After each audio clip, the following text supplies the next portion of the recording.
Now over to Jay, who tries to mix a little sports with politics. Jay? That's always fun, Michael. When the Netherlands dropped the almighty Dominican Republic, not once, but twice in the World Baseball Classic, experts, including our own Skip Bayless, said those upsets were actually bigger than the miracle on ice win by the USA hockey team over the Soviets in the 1980 Winter Olympics.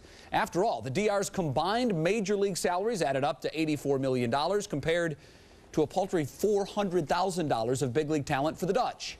It was a big deal here in the States, but how is the news playing in the Netherlands? Let's bring in the Dutch ambassador to the United States, Madam Ambassador Jones-Bos. Madam Ambassador, thanks for spending some time with us today. How big a deal is this in the Netherlands?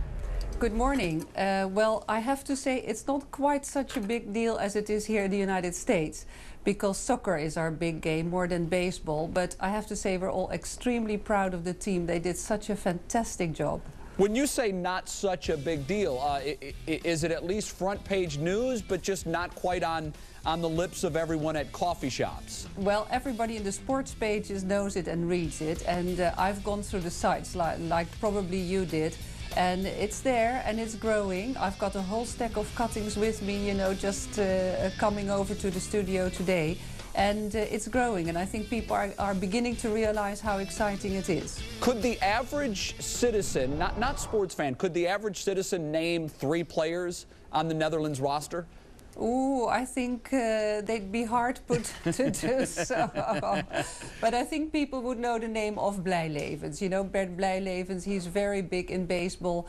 And also, you know, don't underestimate it. We might not, you know, be a very big name here in the USA, but we've won the European Championships quite a few times. So I think in Europe it is not so much, wow, how is that possible, but more like, wow, they did it again. Now, so we have a bit of a reputation. I'm curious to something, Madam Ambassador, before we continue. Have we been pronouncing Bert Blijlevens' name incorrectly all these years?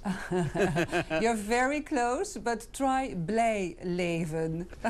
Blijleven. Blijleven. Well, no wonder he can't get in the Hall of Fame. We can't pronounce his name right. Okay, Madam Ambassador, why is it, do you think, that people haven't embraced this story in your homeland as much as we seem to have here in the United States? Well, you know, for you, of course, baseball is the national sport. And as I said, for us, that's more soccer. So people follow the games much more closely. They know the rules. They're glued to their television set. And baseball is just much smaller sport, but it's growing in popularity.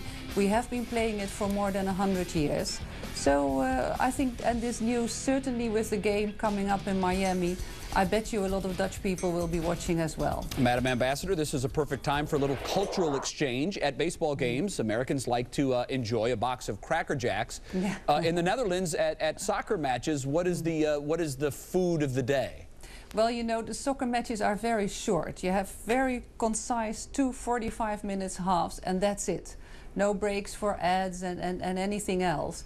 And besides, we have a thing called the wave in Dutch football stadiums. That means everybody has to get up and wave their hands, so you can't have too much food in your hands. But what they do, they go and drink lots of beer afterwards, and French fries and sausages and things like that. Oh yeah, we do that here too in the U.S. Oftentimes we do that before the game as well. I know, so do we. Many of these players are actually from Dutch protectorates. What has been the reaction in those places? I think they're over the moon. You know, the Netherlands has a Caribbean part and a part in Europe, and the Caribbean part, Aruba, Curacao, a lot of players come from there.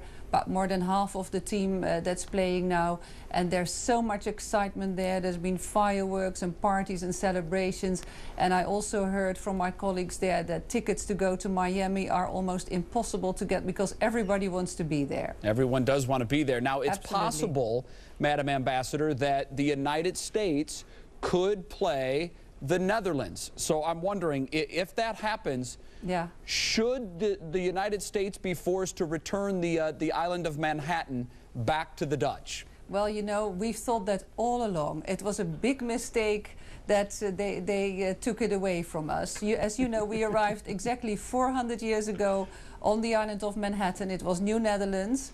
And think of it, if it had stayed the Netherlands, everybody would be pronouncing Blijleven in exactly the correct way by now, because you'd all be speaking Dutch.